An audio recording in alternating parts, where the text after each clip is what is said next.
I was 6, and so the twins were 5. We had been left alone for a couple of days or a few days. It's hard to say. So we set off into like a close by park, and it was my mission to hunt for food. Your hope is to stumble on that Happy Meal box with some scraps that somebody's left behind.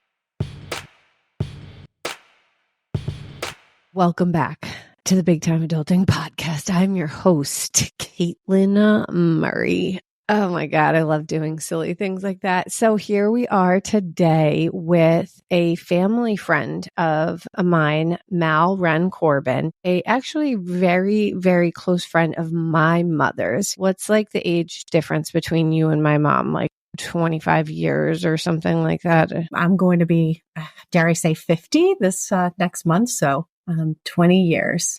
And I have to admit, like, I think I kind of stole her from you a little bit because I turned her into like this hybrid of mother figure and sister figure. She's like you. She's a beautiful human being, like a lot of fun, but a lot of great depth too. She is amazing. And I was actually going to like revise what I had said. Like, if I feel like to call her your friend is to like undermine the strength of your relationship with her, because you are really more like a family member.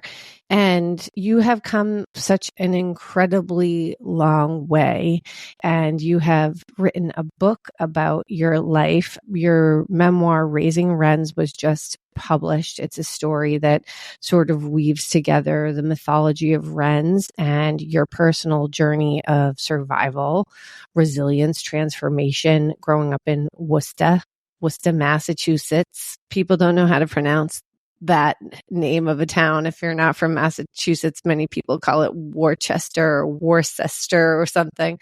It's a tough town. It's a town that's kind of plagued by poverty. There's a lot of addiction, violence, and you, unlike your parents and brother, were somebody who was able to escape that. Why don't you talk a little bit about what your childhood was like?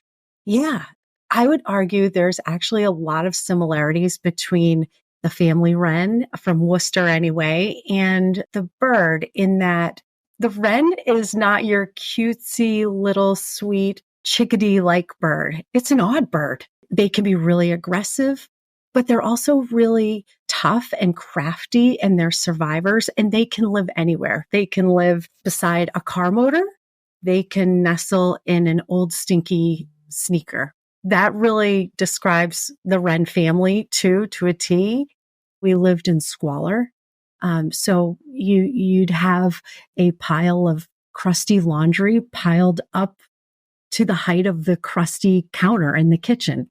The floor you walked on was always sticky and you were stepping on crunchy things. There were cockroaches that would scuttle by your feet.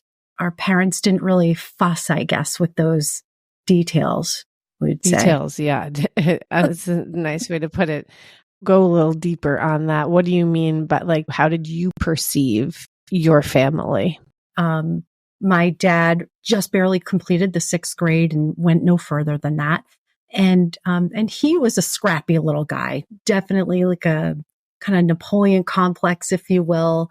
He was an alcoholic. Not unusual for him to come home after a night of drinking and have a black eye in one shoe kind of setting. My mom, on the other hand, was really intelligent, completed high school, really bright, but also very kind of head in the clouds, and also a happy-go-lucky personality. And they had 3 of us kids, and I was the oldest, or I am the oldest. And then there were twins a year younger than myself, Davy and Lisa. Where was your family living when you guys were little? Oh, where didn't we live? I would say 15 different apartments by the time I was 15 years old. But really, all of those 15 apartments in that same 2 square foot area called Main South. And my mom, she had some drug addiction issues. And, earlier on, I would say it was, fairly light, pot, which I feel weird even saying that, of course, today, but like hash and speed. But they were always at odds. She was angry at him for his drinking, and he, weirdly enough, really was disgusted with the drug use. And so that set the stage for domestic violence as well on the regular. I just remember them duking it out on the lawn of a neighbor during a barbecue. Wow. And there are lots of people there, and they were just rolling around on the ground. And I remember feeling defensive for my mom and jumping on my father's back to just get him off of her. Were you aware of the dysfunction going on around you? Was it evident to you? Did you wish you were somewhere else? Were you hungry? Were you wanting for, basic needs being met? I would say definitely wanting for basic needs. We were regulars at the soup kitchen. We did the food stamp thing. It was not unusual to have the electricity turned off, and definitely food insecurity. The three of us kids did end up in a foster home. We had been left alone for a couple of days or a few days. It's hard to say exactly. How old would you say you were at that time? I was 6, and so the twins were 5. Jesus. Like, I think about the way you talk about parenting, and I very much remember that with my own child when they're young and they're essentially nipping at your heels. And I felt that way with the twins. So I'm 6 years old and the twins are nipping at my heels saying like, I'm hungry, and there's no food in the house, and where's mom, and when is she coming back? We set off into like a close by park, because what else do you do as little kids? You look for the park and the playground. But it was my mission to hunt for food. And so I'm dragging these twins along with me, and it's a sad story, but there's also this strange beauty in being a child and being innocent and not necessarily knowing any differently. We just are figuring, well, we're hungry. They're not here. Let's go figure it out. And your hope is to stumble on that Happy Meal box with some scraps that somebody's left behind. We didn't find the Happy Meal box, but before long, the social workers were onto us. And that landed us in our foster home. And that was a pivotal time because that was the first instance of our family being broken up. And ultimately, my brother Davey and I were able to go home, but my sister was adopted from there by my father's sister, so an aunt. Wow. Yeah. And so that was really complex because you're breaking up siblings, you're breaking up twins. And there's this complexity too of like, I think Davey and I, as much as we wanted to go home, also felt like, why doesn't she want us? Exactly. Yeah. Exactly. And what were the people around you like? Like, did you have friends at that time and any support around you? Anyone who sort of stepped in to help you? I had a lot of great friends at that time, childhood friends, but there's one in particular that has been just instrumental in my life, and her name is Lilac. Ooh. How's that? Talk about fairy queen. But Lilac was super cool, calm, chill. It didn't matter what was going on. I remember we were 10 years old and, she's got her little leather jacket on, and we got busted stealing at the mart. And so, the store clerk pulls you into the back room and is, reading you the riot act and threatening to call your parents. And Lilac's like, yeah, so go ahead. I'm meanwhile sniveling in the corner, like crying my face off that I'm in trouble. Meanwhile, we don't even have a phone. They couldn't have called my parents if they wanted to. And she was responsible for giving me my haircuts, not the haircuts you necessarily envision for yourself. If you can picture nearly shaved head, but with long, bushy bangs, almost forming a bird's nest type vibe. Is she an esthetician now? She's not. She's actually a high school teacher. Wow. Sounds like a good place for her, actually. That's probably awesome. For sure. So take me through a little bit of like the rest of your high school career. What happened through high school for you? Basically, the family continues to fall apart over the years. And my parents, they divorce when I'm 12. From there, my mom does decide that my brother, she considers him kind of too much to handle now. And she surrenders him, if you will, to foster care. So now he's off in the system and moving through a series of independent living homes and foster care situations. And now it's my mom and I. It's the two of us. It's us girls. And it becomes kind of a hybrid, like mother-daughter friend dynamic, which included things like going to bars together and me heading off into, I would call them relationships. They're not relationships, but with adult men. And in one of those, I end up with a boyfriend named Steve, and he was a young man. So I'm 14, he's 19, but he's living with a couple of other gentlemen in their 30s. And it just wasn't, it was not a good situation. And I'm feeling like I'm getting flack for being quote unquote jailbait. I'm getting flack for being a moocher because I don't have a legitimate income. I had a little part-time job working at Papagino's, and also going to school, but I can't contribute meaningfully. And the roommates are aggravated with this. And so, and the quote unquote relationship with Steve is. They sound like real good guys. Super solid. Yeah. Kind of guy you really want to hunker down with for life. That's right.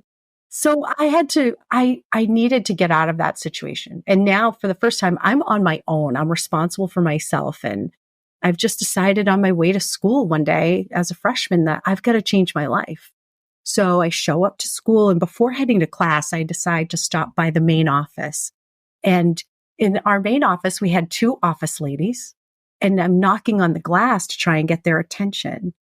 Yeah, isn't it funny how they always go by office lady? The office ladies. You gotta love the office ladies for sure. And I finally get their attention, and one says, what can we do for you? And I said, I think I need a foster home. And the two of them, their heads like pulled an owl and did like the 180, like what? And they placed me in a foster home. And so my social worker takes me from school. We go by the boyfriend's apartment to collect my belongings, which fit in like 2 cardboard boxes. And he's driving me to my new home, and it's on Kilby Street. And when I realize we're going to Kilby Street, I'm horrified because I had my own set of horrifying in, where the various places I lived, but Kilby Street was where all the drug deals went down. My new foster mom answered the door, and she was a very disheveled, unkempt woman with a scowl on her face. And while I'm standing there with her, she hands me a laminated list of 13 rules to abide by. And the last one in bold says, no toll calls. And all I can think is, in my strange little twisted mind about my family and my life, is I feel like maybe I should call my mother and tell her where I am. Like, what if she doesn't know where I am? To be honest with you, I wasn't on her radar anyway. But in your 14-year-old mind, that's what I was thinking of. And so I went to bed that night knowing full well I was going to get on that bus tomorrow morning to go to school, and I was not coming back. And where did you go? I went to school, and I'm sitting in the back of the room, and I'm clearly like just anxiety ridden. The end of the day is inching closer. I don't know where I'm going. And my English teacher, Mrs. Aracey, could tell something wasn't right. So she pulled me out of class into the hallway and it's like, what's going on? Is everything okay? And I said, well, things didn't work out with my boyfriend and I was in a bad foster home situation and I don't know where I'm going to go. And she just said, you know what? Like, I'm taking you home with me for the night and we'll figure out the rest tomorrow. And for her to take that risk, that professional risk, and her husband didn't even bat an eye. They had a baby at home and it just was the warmest. Don't make me cry, Caitlin. I don't know how you haven't been. I've been crying the whole time. I started off with the McDonald's box, hoping to find a McDonald's. I know there's part of your story where you were living in a friend's closet for a period of time. Will you talk about that and describe what was going on there? Yeah. And in full transparency, it was just one night, but Sherry was another friend of mine that was willing to take me in for the night. The problem is her parents were not fans of mine. Sherry's mom was like a PTA member. Like she wanted no part, understandably, of her child being around the riffraff. So Sherry's answer to that was, well, I'll sneak you in. And the spot she had for me was in her closet, in her bedroom. And I'm not talking like a walk-in closet like we might see today. This was your standard, 3 foot wide, 2 feet deep. And she hooked me up with blankets in there and a pillow. And we had like a lamp pulled just inside the closet as well. And it was a sad set of circumstances and really tough and awful time, frankly. But in those moments, we thought we were a riot, like we were getting away with something really big here. And, it was hard to not even chuckle in that space together. She snuck me out of the kitchen, one of those giant tubs of cheese doodles, also the 2-liter bottle of A&W root beer. And her kitchen was right off of her bedroom. And you can smell like the pot roast and the gravy and the potatoes. And they're having a very just, I guess, quote unquote, typical family dinner where everybody sat together and there was conversation and some jokes, like no tension. I'm sitting there and I'm sucking on a cheese doodle and I'm sucking on it because I'm trying to be quiet. You don't want to crunch, have them hear that crunch. But then all of a sudden you hear her mom say, where the hell is the root beer? Like she's like looking around for that 2-liter. And meanwhile, there I am in the closet. Yeah, that was my adventure with Sherry. Also, can I just say quickly, fuck Sherry's mom. She could see you now, Mal. My God. Yeah, it's too funny. So you're about a freshman in high school or something? Yes, that's right. Yeah. And, big turning point was when I was turning 15, my 15th birthday. I decided to reach out to my sister, who, remember, was adopted back when she was 5 by this aunt. So I called her, and when she and my aunt heard what was going on, they very lovingly said, come with us. Gosh, it was so complicated because to be reunited with her, but it was a really strained relationship at the same time with my aunt because she and my sister, of course, as you would expect, are really close for all intents and purposes. That's her mom. And I was almost like an extended family member at this point. And I was really lucky that somehow through the overwhelming majority of all of this time, I've still managed to do really well in school. I was lucky in that it came really easily for me. It did not for the twins, for my sister. They really struggled through those school years.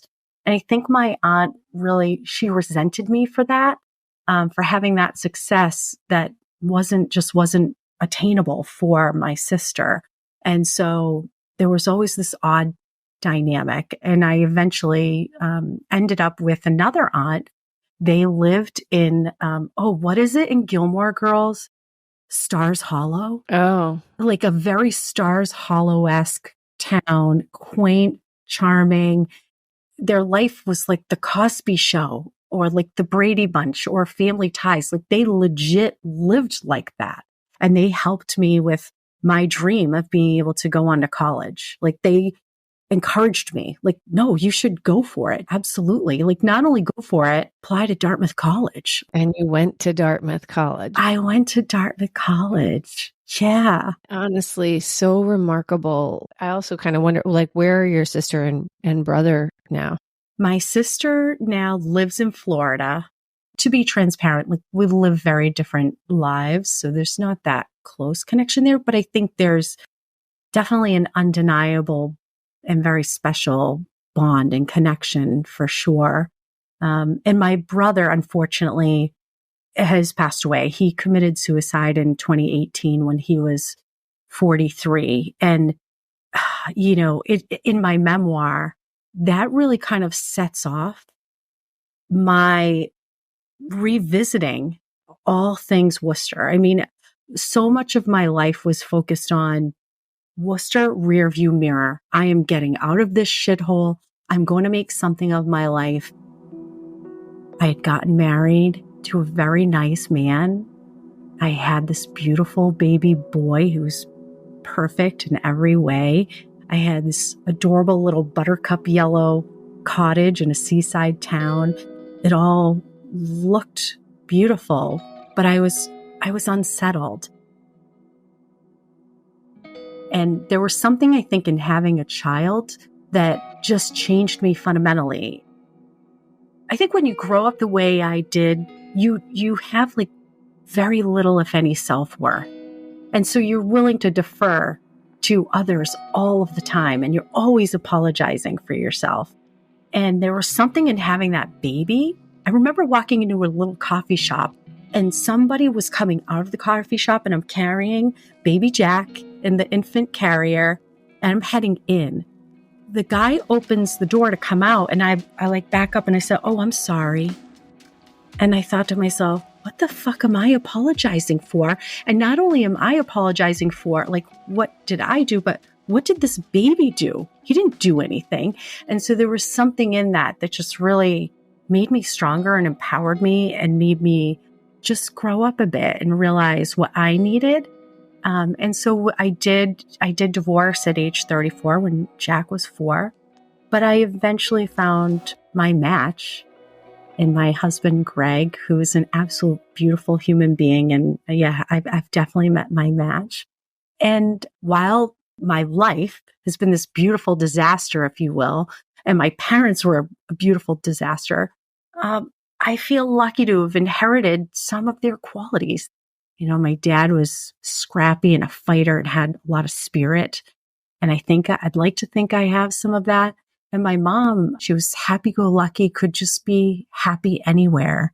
And I'd like to think I have some of that in me too. I think you fucking absolutely have all of that in you, Mal. The good parts of your parents, you clearly absorbed all of it because you're just amazing. And just, you think about having a bad day or like, things going wrong in, regular life where you're basic needs are met and stuff like that.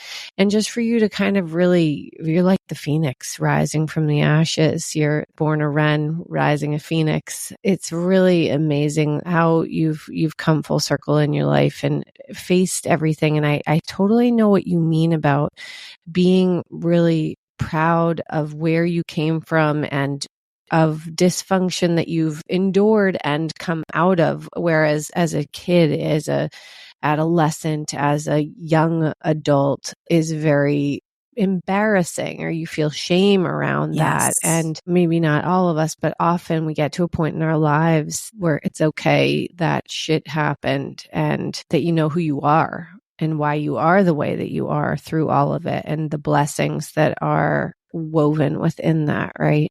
So beautiful and spot on.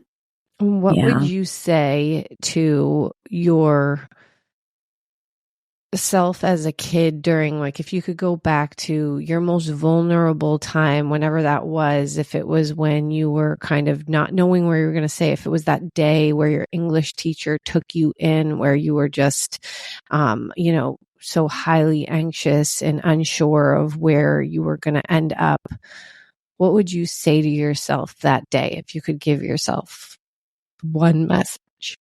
Well, I'm already crying. I would say it's going to be okay. Also, to believe in yourself. That, I can't say enough about that self-worth and how important that is, because everybody is worthy of a happy and healthy family life. And we should demand that. And sometimes that doesn't come naturally.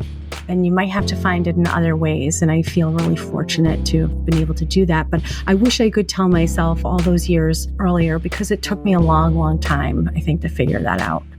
Congratulations. Thank you, Caitlin. Thank you so much. What is your favorite snack, Mel? Give me a chip and dip any day. And I'm talking about the Lipton onion soup mix with the sour cream. The onion dip, yeah. Yes. It's fucking delicious. What's your chip of choice with that? I'm going to go with the Utz. It might be a controversial choice. And it's not, there's no ridge involved. No, okay. I was going to ask if it was with a ripple or not. No. Mine, it's similar. I was just going to say original Lay's potato chips. Close second for me. You dirty dog. Mal, your book is here. It's available. And I know that there is a whole lot more shit in the book that you did not get around to describing to us in this conversation today. So where can we find your book? You're right. There's some crazy shit in there that we can't even scratch the surface of today. But book is available through Amazon, as well as barnesandnoble.com and my publisher's website at sdppublishingsolutions.com. So delighted to be able to support you, Mel. Thank you, Caitlin. Thank you so much for listening. If the show tickled you, inspired you, share it with a friend. And please rate and review us on Spotify and Apple Podcasts, because it's actually really helpful to me. And if you want to share your big time adulting moment or be a guest on our show, please write to me at bigtimeadultingpodcast, all one word, @gmail.com. And subscribe to my magazine, Soul Snacks, where I curate everything you need to know into a tiny, neat little space. Now get yourself a snack.